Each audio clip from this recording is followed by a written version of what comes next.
No cameras were allowed to be rolling at the time, but today tempers flared and a fight broke out at day 4 of Seahawks training camp between those two, offensive lineman Jermaine Ifedi and pass rusher Frank Clark. All right, Steve, a lot of families, a lot of kids will be playing this weekend. Yes. What are the conditions going to be like? Still hot? Have you noticed when at the game or in front of your TV, there have been a ton of home runs in Major League Baseball this year? I mean, like record highs. You just heard it. They're trying hard. Yeah. A lot of effort. They just need to settle down at the plate. All right, soccer fans, you'll see a few new faces on the U.S. men's national team for the knockout stage at the CONCACAF Gold Cup next week. One Sounder joining Team USA and another leaving. You see Jackie Robinson's number retired, Ken Griffey Jr.'s number 24 retired, and right next to him will be number 11, Edgar Martinez. This is about to get underway in the next 30 minutes, and this memorial, it's growing as we speak. We're seeing flowers and cards, clothing, apparel, signs, all in memory of Tyler Helinski, like you mentioned, who took his life earlier this week. This, I am told, is a chance for the entire community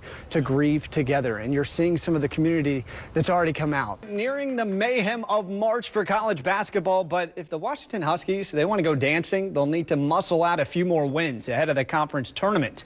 And it was a sleeves up kind of night for Huskies coach Mike Hopkins. The Dogs on the road at Stanford, and he won't like this. Stanford big man Reed Travis gets the feed inside, up and in and one. Travis finished with 33 points, 9 rebounds. Washington trailed by 22 at the break in the second.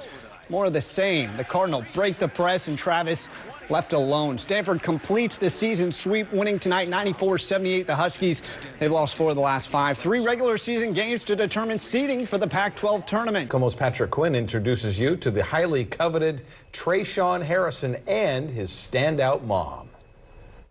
Before the announcement, the applause, the lights, before the light, a house awakes. Are you guys ready? From the outside, it's a day that starts like every other. But inside, for the mother who raised 6 kids all on her own, it's anything but. I'm so proud of him.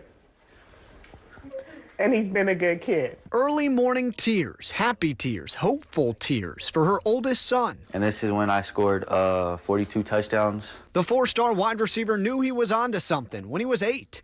But he credits his mom for his surge to national acclaim. Without her leading me, I wouldn't be where I'm at. The fearless duo. I got front seat. Flanked by the rest of the family. Cram into the family car and head for Seattle. Trayshawn says he wants to make a name for himself outside of Seattle and outside the state. How you doing? The tears come again from Mom. The crowded gym awaits to hear where he'll play college football. They all know his prowess and his potential. Take a look yourself. He's electrifying in how he can start and stop and accelerate faster than most people can run. Straight ahead, he can do that laterally. He's just special. So when it's time to make the announcement, Trayshawn turns to his fiercest fan. For the next 3 to 4 years, I will be attending Florida State University. Reaction felt near and far. For Laverta, it starts to sink in. Trayshawn will soon be gone. But it's an immense pride for her son, who's off to chase down a dream. Just the feeling of me knowing that I'm going to be able to go to college and graduate and also do the thing that I love at the same time. In Seattle, Patrick Quinn, KOMO News. I got the best players in the world. For Eagles coach Doug Peterson, before the lights, the cameras, the game, the win, before Fly Eagles fly, there was Ferndale. It was pretty amazing. Ferndale's really excited, I'll tell you. Vic Randall coached Doug back in the mid-'80s, and after 43 years pacing the sidelines, he would be number 1. Oh, really? Yeah, for sure. Today, Vic walked down memory lane inside his Ferndale home. He threw a pick on his very first game as a sophomore. But he walked up to myself and he says, "Don't worry about it, there'll be more of them. But I'm going to get it done." And get it done, he did.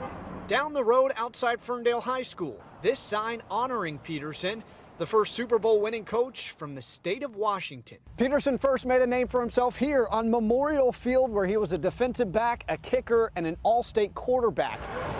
Inside the halls, we get a peek into Peterson's past. Before the Lombardi Trophy, there's the Northwest League Championship plaque. Here's his team picture. And inside the gym, the 1985 banner he helped bring home. Despite his years away in the NFL, Peterson, born in Bellingham, still very much has a presence in rural Washington.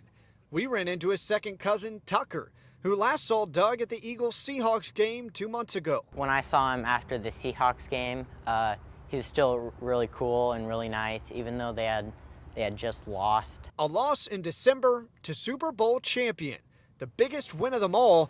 It all started in Whatcom County. In Ferndale, Patrick Quinn, Como News.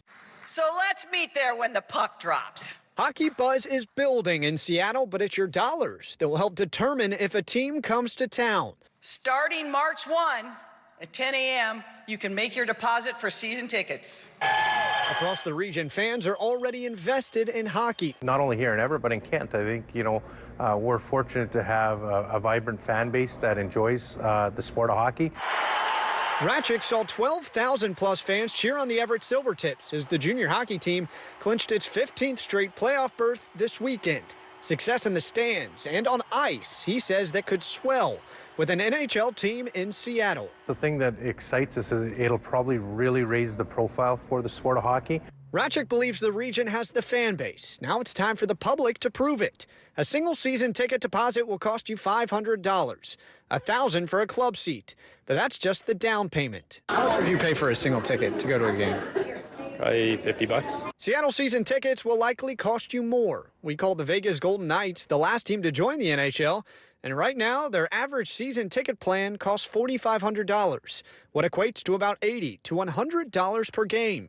An NHL official told me today, while not required, the season ticket drive help proves to the league that a city can support a team. So now it's time for the public to pay up. And bless you who do put down the money. Thank you for on my behalf and on behalf of people like me. In Seattle, Patrick Quinn, Como News.